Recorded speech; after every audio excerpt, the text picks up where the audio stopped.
and I think we can all understand, Green Bay isn't, a huge vacation destination. People are coming here to play with me. Yo! Aaron Rodgers with the return to work press conference like we've never seen with this panel. Let's go.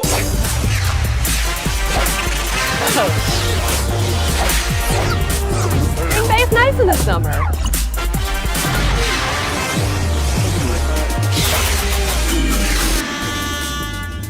If you can't commit to me past 2021, and I'm not a part of the recruiting process and free agency,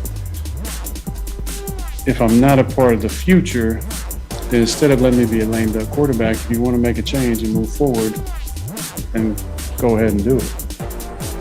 There was that. There was the vacation in Green Bay line. There was naming every player. I mean, the long list of names of players that the franchise maybe could have treated in different ways, better ways. There was a lot in Aaron Rodgers' return to the podium today. Kevin Seifert wrote this up yesterday, by the way, whether Packers fans will have had enough with Rodgers after everything that went down this offseason, and now today this. Mina Kimes, break it all down for us. What did you hear from Aaron Rodgers? Well, Tony, there's a lot to unpack here, no pun intended. Beginning with Rodgers' comments about the organization, or rather, he couldn't bring himself to praise the organization, which I think is very telling. This was a very unusual press conference in terms of the level of candor, the proper nouns being thrown about. But at the end of the day, it's kind of stuff we already knew. He's unhappy with the front office, how they have communicated with him, how they have left him out of decisions, the fact that they didn't let him know in advance that they were drafting his replacement and thus didn't view him as the future of the team. We knew that stuff. He just said it out loud. As far as what it means for the future, we don't know beyond this season because there are still details to be worked out. We do know Aaron Rodgers is a Packer this season, which brings me to your next question about the fans and how it will all be received. I can tell you, having covered football or any other sport, it's pretty simple. If they win, nobody's going to care. If they come out of the gate and they smash New Orleans week 1, no one's going to care about this offseason drama. No one's going to ask questions about Aaron Rodgers' future.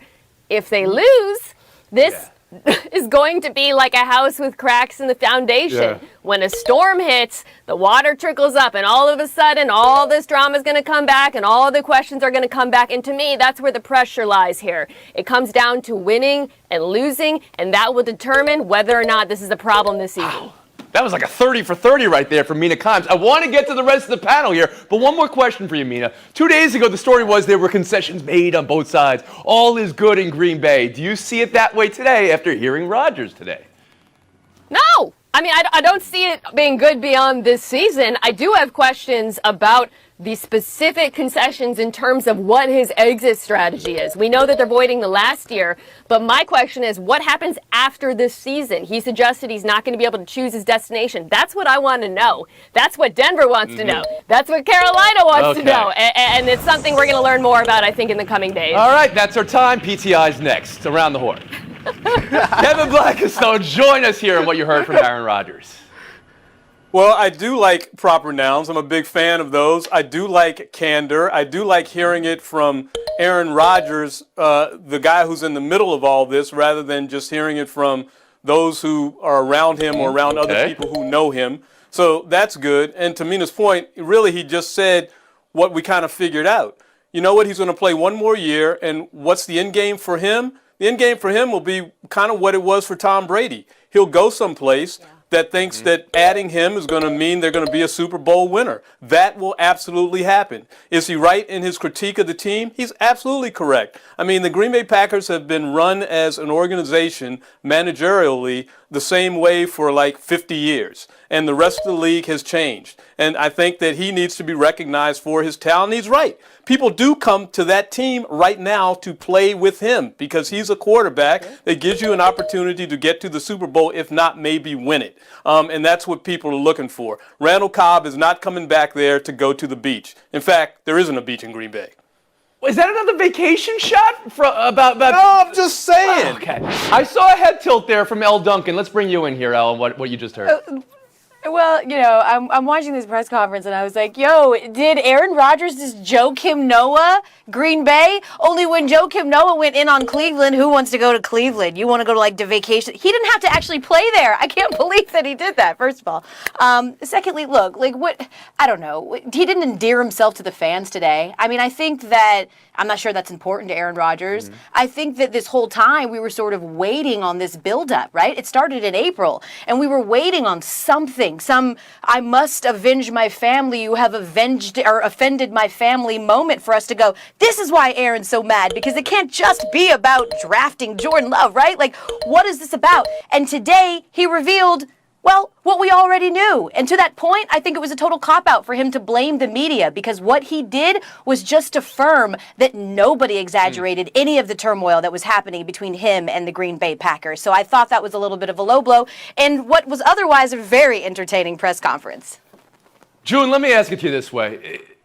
Hearing there's going to be a separation after this season, you know, I don't want to say it this way, but mom and dad are getting divorced in a year. How is this current year sustainable?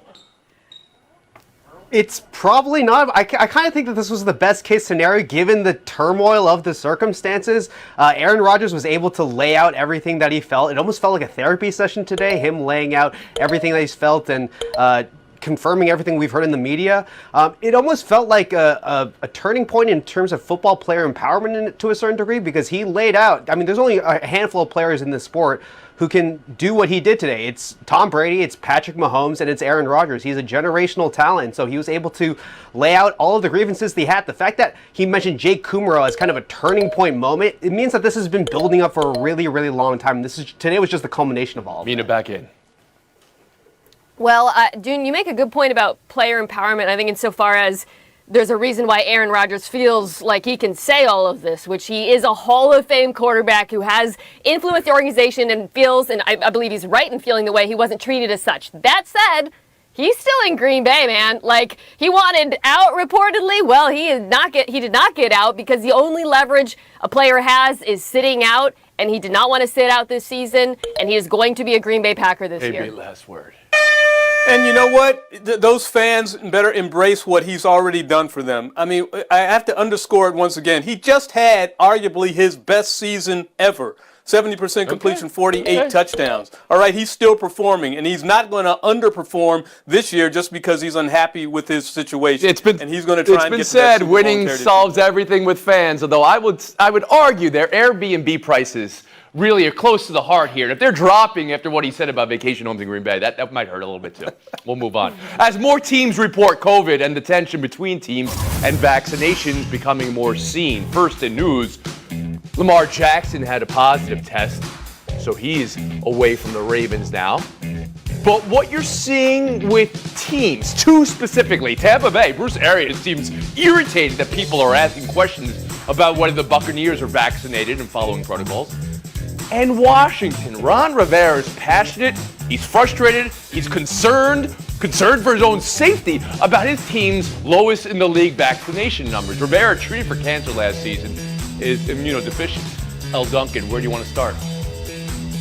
I want to start there. I mean, listen, the league did about as close as they could to basically mandating that these players get vaccines last week when they had very harsh penalties for what happens if unvaccinated players cause any breakouts, right? They decided that they were going to hit them financially. Those would be the ramifications. And if that didn't convince some of these players to end up getting these shots, then what would? And it seemingly worked, because over the course of the last few days before the push for training camp, we saw the numbers really skyrocket in terms of how many teams had hit that 90% threshold, how many players suddenly had at least one vaccination. So much for the idea that they just needed more information. Apparently, that's all the motivation they needed. But unfortunately, for Ron Rivera's team, that still wasn't enough to compel them to get a vaccination. So at this point, he is trying to appeal to their empathetic bone, the one that says, I am fighting cancer and I am here in between treatments because I care about this team. Do you not care enough about me? If you don't care about winning or the fact that you're going to have a competitive advantage, do you not care enough about me to help protect me so that I can be here with you and feel confident in doing so? And that's what he's trying to do at this point. June Lee. Yeah, I mean, I think El's totally spot on there. It shows that even despite Ron Rivera's health struggles, that it can be a pretty cold world, even with people who are, ostensibly your employees, people who are your coaching. This is one of those situations where the NFL has done as much as it could, and I honestly don't expect them to do more because of the way that the NFL is kind of conservatively governed in terms of how it operates in football. But this is a situation where it's clear that these teams that are more vaccinated are going to have a competitive advantage as we move forward into the season, and I'm sure that head coaches across the league aren't excited about that extra variable being thrown into the football season and how it could derail a winning streak or something of the sorts. But you said there your personal opinion is you don't believe the league can mandate vaccination completely and utterly. I mean, I think they can. I don't think that they're going to. Kevin Blackistone, can I bring you in here? But the question is, why not? I can't talk about the NFL in a vacuum here when we're talking about the vaccine. The Biden administration is about to roll out a federal mandate for federal workers and contractors. Have to get a vaccination or be tested on an extremely regular basis. We just had the Veterans Administration mandate that all of its healthcare workers would have to be vaccinated. The University of Maryland, where I teach, where my office is, in July sent out a memo saying that all faculty, staff, and students who are going to be on this campus must be vaccinated. So this is something that's happening all around the country, as we well know. Going into this school year, whether or not kids are going to be vaccinated or not, or have to wear masks. This is really one of those situations where the NFL is just like we're seeing in the NFL, what we're seeing in the rest of the society. And can it mandate it? It absolutely can. It is a private employer. It absolutely That's can. my question.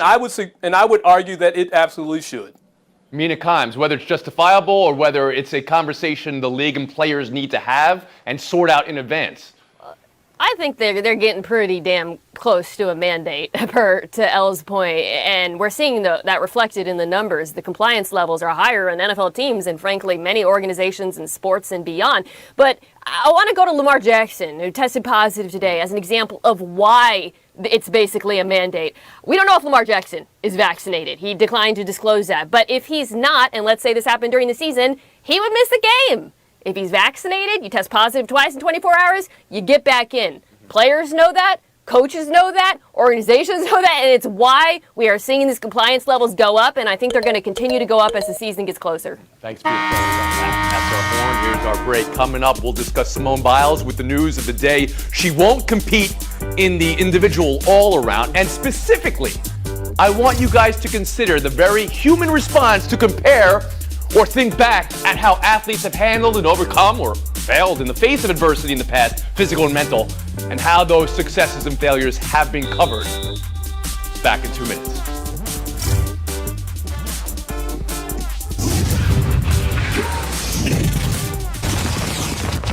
Biggest news in the world today, once again, Simone Biles. This release from USA Gymnastics that after further medical evaluation, Biles has withdrawn from the final individual all-around in order to focus on her mental health. There's still the possibility she'll compete in the individual apparatus. Is or is not there. And this is absolutely no shame. This is a part of high-level athletic competition. And we have certain expectations of the greatest athletes we've ever seen when they're in the Klieg lights like Simone Biles is. And sometimes they perform beyond and sometimes they may come up short. And that is one of the celebrations, I think, of athletics. And so I celebrate Simone Biles coming to the end of her Olympic career, not like she wants it to be, but being upfront about it and not hiding behind it. El Duncan. I think about the idea of this measuring stick moment in the Olympics is what Simone Biles is being compared to. That, of course, is Carrie Strug, right? And her quite literally, for pride of country, standing on one leg and powering through and crying, and she was in so much pain, but she was willing to do it for that gold medal and for her team. But in the years since, when we have heard about the allegations of abuse from the Karolis, when we've heard these gymnasts who say when they see those same moments, they see abuse. They see a girl girl that didn't necessarily feel empowered to advocate for herself and say, I'm too hurt to do this. So now I wonder, was it really about pushing through the pain, or did she not feel like she had a choice? And to that point, this is not the same thing, because Simone Biles has played through many, many injuries, and she has performed through many, many injuries. There is a difference between powering through pain and powering through the twisties, which is real. It's like having vertigo in midair, and in gymnastics, if that happens to you and you get the yips, you can not only seriously injure yourself, you can kill yourself. So it is not just another bad day at the office when it comes to this specific sport. It's a very natural human emotion, right, to want to compare things to things you know about. Or so when you hear it, June, and the Kerri Strug is right there because it's gymnastics, and that was, of course, a physical injury right in front of our face with mental stressors involved. But you've also heard in the last 24 hours, can you imagine Tom Brady not coming out in the second half because they're down 28-3? He would be killed the next day. When you hear that, what do you think, June?